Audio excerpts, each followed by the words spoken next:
preventiva de Jair Bolsonaro ao STF no mês passado.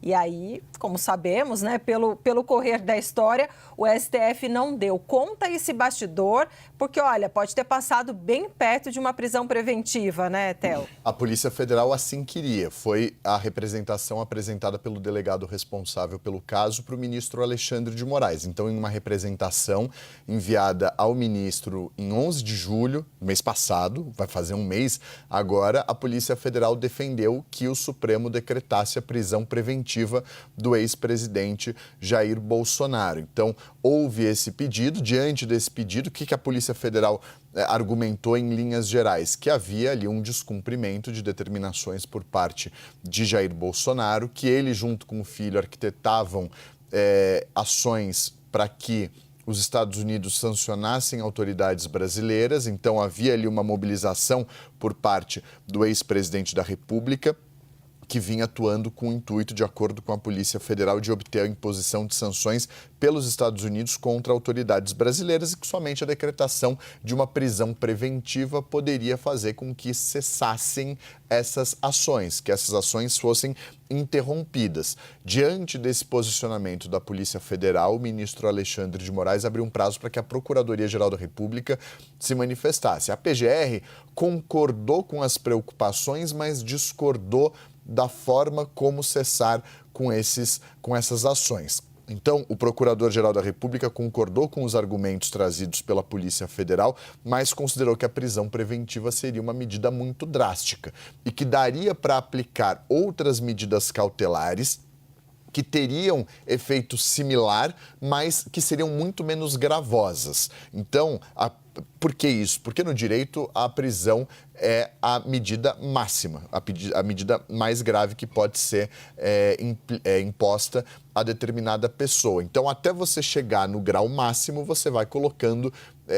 medidas menos gravosas contra essa pessoa para cessar, para que acabem a empreitada criminosa que é investigada pela autoridade policial. Então, diante disso, a Procuradoria-Geral da República, o Procurador-Geral Paulo Gustavo Goné Branco, ele, analisando o cenário, falou, de fato, as medidas são muito graves, que vem havendo descumprimentos de ordens, vem havendo uma mobilização contra autoridades brasileiras perante as autoridades norte-americanas e para além disso, há um risco de fuga que precisa ser sanado. Então, diante disso, ele discorda da prisão preventiva, mas concorda com a utilização de tornozeleira eletrônica, por exemplo. Diversas medidas cautelares, entre elas a tornozeleira eletrônica. Por isso que Goné afirma e defende para o ministro Alexandre de Moraes que seja incluída entre as medidas cautelares monitoração eletrônica, proibição de acesso a sedes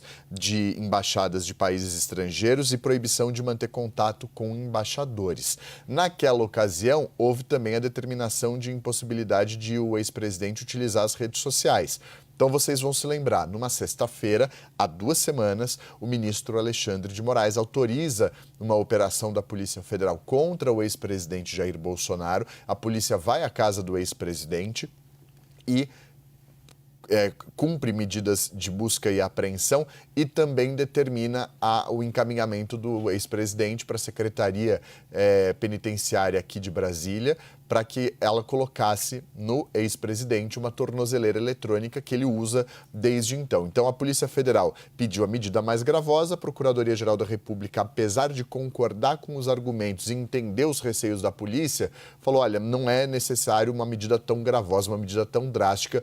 Outras medidas cautelares conseguiriam ter o mesmo efeito que o pretendido com a prisão preventiva sem expor o ex-presidente a uma situação mais gravosa. Então, o ministro concordou com a Procuradoria-Geral da República e determinou a imposição dessas medidas cautelares. Foi isso que aconteceu ali em julho. A gente ficou sabendo somente do posicionamento do ministro e de alguns trechos do posicionamento da Procuradoria-Geral da República. Essa representação da PF ainda segue em sigilo. O caso inteiro está em sigilo, a gente só sabe das decisões que são tornadas públicas pelo Supremo. O Supremo, então, tornou pública a decisão do ministro, que tem trechos da decisão da do parecer da PGR. Então, naquele momento, optaram pelas medidas menos gravosas. Graves, mas menos gravosas que a prisão preventiva. Depois disso, houve um descumprimento constatado pelo ministro Alexandre de Moraes, e aí a gente chega na fase atual que o ex-presidente está em prisão domiciliar enquanto ainda aguarda o julgamento dele.